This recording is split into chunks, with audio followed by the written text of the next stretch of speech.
It's that time of the year when soups just hit different. One of my favorites to make is the sausage and tortellini soup. Grab a large pot, and to that we're going to add our sausage. I've got some chicken sausage here that I'm going to take out of its casing to brown and crumble. Once the sausage is to your liking, scoop it out and set it aside. In the rendered fat, we're going to add our veggies. I've got some diced onion, celery, carrot, and garlic. I'm going to add some oregano, salt and pepper, and any other seasonings here to the veggies.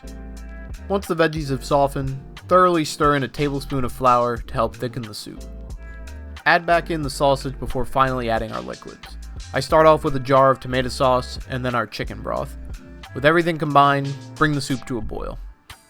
When the soup reaches a boil, add in your tortellini and cook to the package's instructions. When your tortellini are just about finished, kill the heat and stir in some spinach. When the spinach has become wilted in the soup, it's ready to go. Grab yourself a bowl and sprinkle on some Parmesan cheese. This is always a fun soup to make and fairly alright macro-wise, coming in at 300-ish calories. Try it for yourself and enjoy.